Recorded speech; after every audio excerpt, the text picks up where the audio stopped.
প্রিয় সাংবাদিকবৃন্দ, আসসালামু আলাইকুম। সাম্প্রতিক সময়ে কিছু ঘটনার প্রকৃত ব্যাখ্যা দেওয়ার জন্য আমরা আজকে আপনাদেরকে ডেকেছি। আপনারা জানেন 28শে জুনে আমাদের একটি কাউন্সিল হওয়ার ডেট ছিল। পরবর্তীতে হল রুম না পাওয়ার কারণে মাননীয় চেয়ারম্যান সেই কাউন্সিলটি পোস্টপোন করেন এবং সেটাকে ঘিরে আমাদের কিছু সিনিয়র নেতৃবৃন্দ তারা বলেন 28 তারিখেই কাউন্সিল করতে হবে। এবং এ বিষয়ে যখন রেষারেষির একটা পর্যায়ে আমরা 25শে জুনে আমাদের 78টি ইউনিয়নের নেতাকর্মীকে ডাকি এবং সকলে সর্বসম্মতি ক্রমে মাননীয় চেয়ারম্যানের প্রতি তাদের অকুণ্ঠ সমর্থন জানান এবং সকলেই শাস্তিমূলক ব্যবস্থার জন্য দাবি জানান এবং চেয়ারম্যানকে অনুরোধ করেন। এবং এরপরে 28শে জুনে আমরা একটা প্রেসিডিয়াম মিটিং করি। সেই প্রেসিডিয়াম মিটিংয়ে আমাদের সিনিয়র কো চেয়ারম্যান সহ আর অনেককেই বহিষ্কারের জন্য একটি সর্বসম্মতি সিদ্ধান্ত হয় এবং সে বিষয়ে চেয়ারম্যানকে অনুরোধ জানানো হয়। সেই অনুরোধের প্রেক্ষাপটে 30 ধারা মোতাবেক আমাদের সংবিধানের গঠনতন্ত্রের 30 অনুচ্ছেদ মোতাবেক চেয়ারম্যান অনেককেই বহিষ্কার করেন। সেই বহিষ্কারের বিরুদ্ধে আমরা দেখেছি একটি দেওয়ানি মোকদ্দমা করা হয় এবং সেই দেওয়ানি মোকদ্দমার সাথে একটি অন্তর্বর্তীকালীন নিষেধাজ্ঞারও আবেদন দেওয়া হয়েছিল। সেই অন্তর্বর্তী নিষেধাজ্ঞায় আবেদন ছিল যে বহিষ্কার করা হয়েছে সেটার বিষয়ে নিষেধাজ্ঞা, চেয়ারম্যান যেন সাংগঠনিক কার্যক্রম করতে না পারে সেটার জন্য নিষেধাজ্ঞা, পাশাপাশি বিষের ক যেন ব্যবহার করতে না পারে সেটার জন্য নিষেধাজ্ঞা। এ ধরনের প্রায় 6টি বা 7টি আবেদন ছিল। এরপরে দীর্ঘ শুনানির পরে মহামান্য বিজ্ঞ আদালত একটি ছোট অর্ডার দেন। তিনি তার ইনজাংশন আদেশে যেটি বলেন যে আবেদনটি পরিবর্তিত আকারে মঞ্জুর করা হলো এবং পরে উনি কি পরিবর্তন করলেন সেটি বললেন। পরিবর্তনটা হলো এই, শুধুমাত্র জাতীয় পার্টির চেয়ারম্যান এবং দপ্তর সম্পাদকের বিরুদ্ধে সাংগঠনিক কার্যক্রম নিষেধাজ্ঞা দেওয়া হয়েছে সাময়িক, অস্থায়ী, পরবর্তী তারিখ পর্যন্ত। ওখানে চেয়ারম্যান পদ বাতিল করা হয়নি, চেয়ারম্যান পদ অবৈধ ঘোষণা করা হয়নি, বর্তমান চেয়ারম্যানকে অযোগ্য ঘোষণা করা হয়নি এবং যারা বহিষ্কৃত ছিল কাউকে রিইনস্টেটের কোনো আদেশ দেয়া হয়নি। অর্থাৎ আইনের চোখে যারা বহিষ্কৃত হয়েছিল প্রাথমিক সদস্য পদ সহ অদ্যাবধি তারা এখনও বহিষ্কৃত আছেন। যদি বহিষ্কৃত হয়ে থাকেন এবং তাদের প্রাথমিক সদস্যপদ না থাকে তাহলে জাতীয় পার্টির কোনো মিটিংয়ে তারা অংশগ্রহণ করতে পারেন না, জাতীয় পার্টির কোনো মিটিং তারা ডাকতে পারেন না, তথাকথিত প্রেসিডিয়াম মিটিং হতে পারে না, তথাকথিত প্রেসিডিয়াম মিটিংয়ে তারা অংশগ্রহণ করতে পারে না, কাউন্সিল ডাকার কোনো এখতিয়ার কোনোভাবেই তাদের নাই। ঠিক এটি হচ্ছে লিগ্যাল পজিশন। এই লিগ্যাল অবস্থায় আমরা দেখতে পাচ্ছি অনেকেই জাতীয় পার্টির নাম ব্যবহার করে মিটিং করছেন, অনেকেই জাতীয় পার্টির পদ ব্যবহার করে মিটিং করছেন, অনেকেই নিজেকে মহাসচিব বলছেন। আমি খুব দায়িত্বহীন কণ্ঠে বলতে চাই ওই আদেশে মহাসচিব শব্দটিও নাই এবং মহাসচিবের নিয়োগ নিয়ে কোনো মামলাও হয়নি, কোনো আদেশও চাওয়া হয়নি। তাহলে সেখানে মহাসচিব আরেকজন হতে পারে কিভাবে? এই সমস্ত জিনিসটির মধ্যে একটি আমরা গভীর ষড়যন্ত্রের ছোঁয়া দেখতে পাচ্ছি এবং আমরা মনে করি আদালতের রায়ের অপব্যাখ্যা হচ্ছে, আদালতের রায়ের ভুল ব্যাখ্যা হচ্ছে। আমাদের সমস্ত নেতাকর্মীকে আমরা বিভ্রান্ত না হওয়ার জন্য আপনাদের মাধ্যমে অনুরোধ জানাবো, দেশবাসীকে অনুরোধ জানাবো যে আদালত যখন যে রায় দেবে সেটা আমরা মেনে নেব, কিন্তু আদালতের রায়ের অপব্যাখ্যা করে কোনো প্রকার অপপ্রয়াস করা হলে আমাদের নেতাকর্মীরা সেটা মেনে নেবে না এবং সেটিকে আমরা অবশ্যই সেটার জবাব দেব। একই সাথে আমরা দেখেছি বিভিন্ন মিটিংয়ে চেয়ারম্যান সম্পর্কে কুৎসা রটানো বলা হয়। উনি সমস্ত সিদ্ধান্ত আমাদের সকলের সাথে আলোচনা করেই নেন। ওনার স্ত্রী আমাদের অত্যন্ত শ্রদ্ধাভাজন, উনি আমাদের সাথেই রাজনীতি করেন, মিছিল করেন, মিটিং করেন। আমরা বক্তব্য দিতে বললে উনি বক্তব্য দেন। পার্টিতে কোনো অযাচিত হস্তক্ষেপ উনি করেন এমন অভিযোগটি সম্পূর্ণ ভিত্তিহীন। জাতীয় পার্টি গণতান্ত্রিকভাবে পরিচালিত হচ্ছে। আমাদের এখানে প্রাথমিক সদস্য পদ থেকে কো চেয়ারম্যান যারা হচ্ছেন প্রত্যেকেই গঠনতন্ত্র অনুযায়ী হয়েছেন এবং গঠনতন্ত্র অনুযায়ী তারা বহিষ্কৃত হয়েছেন। গঠনতন্ত্রে যদি কোনো ব্যত্যয় হয়ে থাকে সেটি আদালত দেখবে। আমরা মনে করি এই অবস্থায় যে বিকল্প মিটিং করা হচ্ছে, বিকল্প সভা করা হচ্ছে, এগুলো সম্পূর্ণ গঠনতন্ত্র বিরোধী এবং বেআইনি। যেটি গোড়া থেকে বেআইনি সেটা শেষ পর্যন্ত বেআইনি। It cuts from the root completely. আর আমাদের আইনের ভাষায় বলা হয় যে যদি কোনো রায় বা কোনো আইনে স্পষ্ট কিছু বলা হয়ে থাকে তাহলে অস্পষ্ট কোনো ব্যাখ্যার সুযোগ নাই।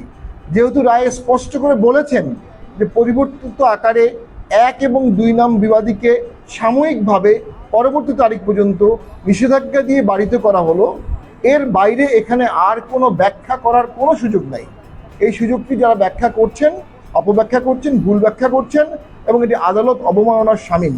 আমি আমাদের এই নেতৃবৃন্দকে বা আমরা তাদেরকে অনুরোধ করব যে কোনো অবস্থাতে আদালতের অপব্যাখ্যা না করে সঠিক আদালতের রায়টা আমরা সকলেই মেনে চলব।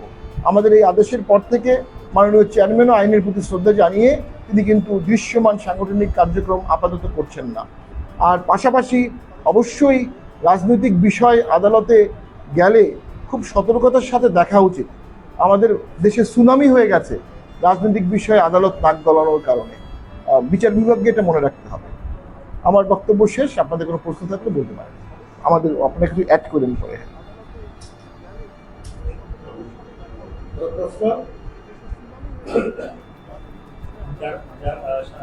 যারা আসলে এখন তাদের বিরুদ্ধে আসলে জাতীয় পার্টি আপনাদের আইনি ব্যবস্থা আমরা আমাদের আইনজীবীর সাথে কথা বলছি, আইনজীবীর পরামর্শ গ্রহণ করব।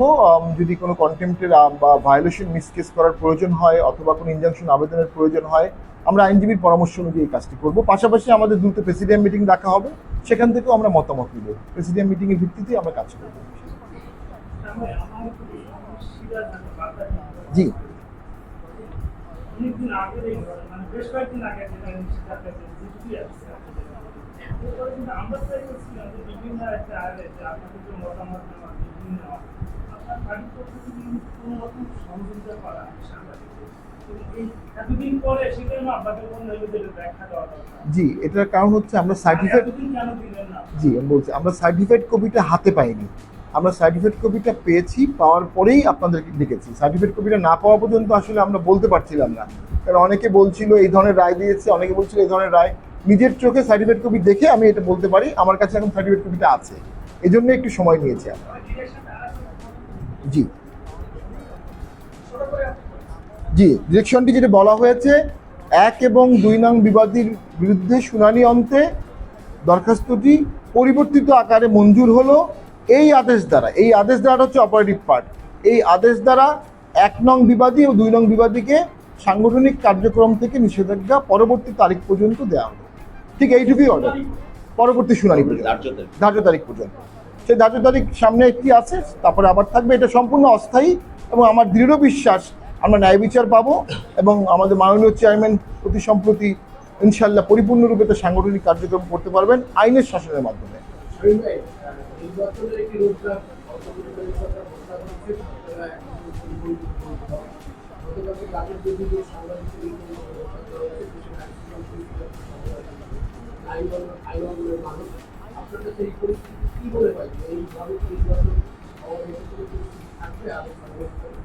আমরা মনে করি অ্যাজ অফ টুডে নির্বাচনের কোনো পরিবেশ নাই, রাষ্ট্রের কোনো নিয়ন্ত্রণ নাই, রাষ্ট্রের উপর সরকারের কোনো নিয়ন্ত্রণ নাই। প্রশাসন, পুলিশ সব মিলিয়ে যে একটি হলিস্টিক অ্যাপ্রোচ সেটি আমরা দেখতে পাচ্ছি না।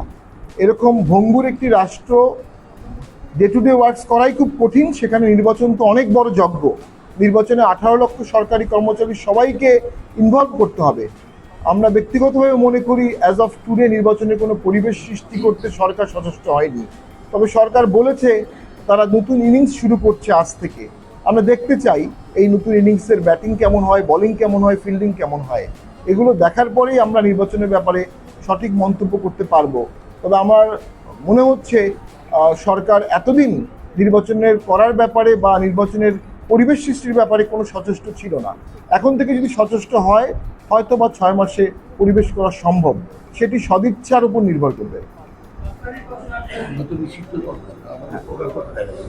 সরি, দেখুন, আমরা মনে করি সরকারের সদিচ্ছা এবং সক্ষমতা সুষ্ঠু নির্বাচন করা থাকতে হবে, দুটোই থাকতে হবে, সক্ষমতা এবং সদিচ্ছা। একটি অন্যায় তো হচ্ছে, জাতীয় পার্টি একটি নিবন্ধিত দল, কিন্তু আমাদেরকে মিটিং মিছিলে সর্বদা বাধা দেওয়া হয়। ইলেকশন কমিশন, যার সবচেয়ে বড় স্টেক হোল্ডার হচ্ছে আমরা, যারা নিবন্ধিত দল, ইলেকশন কমিশন অনিবন্ধিত দলের সাথে বসতে স্বাচ্ছন্দ্য বোধ করে, কিন্তু নিবন্ধিত দল হিসেবে আমাদেরকে ডাকে না অথবা আমাদের মতামত দেওয়া হয় না। নির্বাচনে লেভেল প্লেইং ফিল্ড না থাকার এটি তো একটি বড় নিদর্শন। এক্ষেত্রে সরকারকে অবশ্যই খোলা মন নিয়ে ফ্যাবুলাস ইলেকশন করার জন্য সকলকে অনবোর্ড আনতে হবে। সকলকে অনবোর্ড আনতে না পারলে নির্বাচনটা গোড়া থেকেই প্রশ্নবিদ্ধ থেকে যাবে। প্রক্রিয়াটাও প্রশ্নবিদ্ধ হবে এবং দেশও সংঘাতের দিকে যাবে।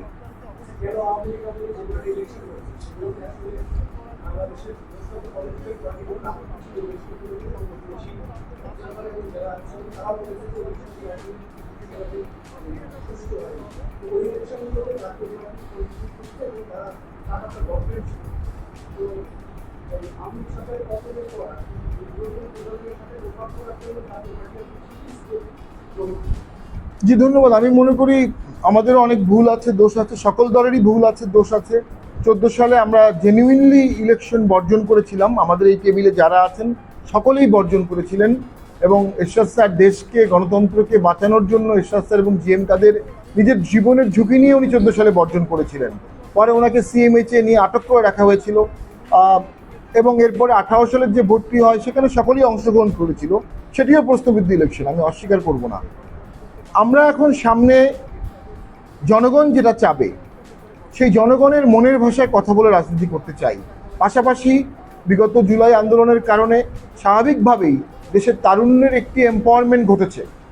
এই Tarun youth mind, student mind কি ভাবছে, এই তারুণ্যের স্পিরিটটাকে ধারণ করে আমরা দলটা সাজাবো, রাঙাবো এবং নবরূপে জাতীয় পার্টি উন্মোচিত হচ্ছে। এই নবরূপে উন্মোচিত হয়ে জাতীয় পার্টি নতুন বাংলাদেশ গড়ার জন্য পদক্ষেপ নিচ্ছে এবং আমার দৃঢ় বিশ্বাস আমরা একটা শক্তিশালী দলে পরিণত হব। আমরা তো প্রথম দল হিসাবে আমাদের চেয়ারম্যান 3রা জুলাই সংসদ দ্বারা কথা বলবো এবং আমরা আন্দোলন তো আমরা সমর্থন এই আন্দোলনে সংসদে একজন মাত্র এই আন্দোলনের পক্ষে জোরালো ভাষায় কথা বলেছিলেন, সেটি আমাদের চেয়ারম্যান জিএম কাদের। 3রা জুলাই এবং আমাদের পার্টিতে 24শে জুলাই একটি মিটিং হয়েছিল, সেখানে আমরা সবাই উপস্থিত ছিলাম। সকলে এক বাক্যে বলেছিলাম সরকার যেটি করছে এটা text book example of genocide. যে কোনো মূল্যে ছাত্র হত্যা বন্ধ করতে হবে, পুলিশকে সহিংসতা বন্ধ করতে হবে। আমরা অনেক ঝুঁকি নিয়ে এই আন্দোলনের পক্ষে ছিলাম। আমাদের ছেলেমেয়েরা রাস্তায় ছিল, রংপুরে, সাভারে, মোহাম্মদপুরে, বিভিন্ন জায়গায়, ঢাকায় আমাদের লোকজন মামলার শিকার হয়েছে, অ্যারেস্ট ছিল আমাদের ছেলেপেলে। কিন্তু আমরা দেখলাম আন্দোলনের পরে অনেকাংশেই আন্দোলনের কেকটা একটা ক্ষুদ্র অংশ দখল করার বা কন্ট্রোলে রাখার চেষ্টা করে জাতীয় পার্টিকে বাদ দেওয়ার চেষ্টা করেছে। জাতীয় পার্টি একটি নিবন্ধিত দল, এটি গণতান্ত্রিক দল। যদি দেশে গণতান্ত্রিক প্রক্রিয়া থাকে তাহলে জাতীয় পার্টিকে সেই প্রক্রিয়া রাখতে হবে, থাকতে হবে। নির্বাচন কমিশন থেকে আপনাদের সাথে আলোচনা করছে না, যোগাযোগ করছে না, আপনারা কি যোগাযোগ করার চেষ্টা করেছেন কিনা এবং আপনাদের পরিকল্পনাটা কি? আপনারা কি নির্বাচনের কোনো প্রস্তুতি নিচ্ছেন কিনা বা কিংবা আপনারা যোগাযোগ করে ফিডব্যাকটা দিচ্ছেন? আমরা যেটা মনে করছি যে আমরা নির্বাচন কমিশনের যে বিভিন্ন মিটিংগুলো হয় সেখানে আমরা ফর্মালি কোনো দাওয়াত পাইনি। তবে আমরা আমাদের নেতৃবৃন্দ মাঝে মধ্যেই নির্বাচন কমিশনে গিয়ে তাদের পরামর্শ দিয়ে আসেন। আমাদের দলীয় কার্যক্রম, নিবন্ধন বা অন্যান্য যে বিষয়গুলো আছে এগুলো আমরা ইলেকশন কমিশনের সাথে করছি। আমরা মনে করি নির্বাচন কমিশন যদি শপথ নিয়ে থাকে সংবিধানের আলোকে, তাদের নিবন্ধিত দল হিসাবে জাতীয় পার্টিকে ডাকা উচিত। ডাকলে জাতীয় পার্টি নির্বাচন কমিশনকে সহযোগিতা করতে প্রস্তুত আছে। আমরা মনে করি যেটি এখনো দেশে যদি ল অ্যান্ড অর্ডার ঠিক না থাকে, আইনের শাসন ঠিক না থাকে, পুলিশ যদি সঠিকভাবে কাজ না করে, সেই নির্বাচনে যাওয়া আর হাত পা বেঁধে পুকুরে লাফ দেওয়ার মধ্যে কোনো পার্থক্য নাই। আমরা আগে রাষ্ট্র দেখতে চাই, আগে সরকার দেখতে চাই।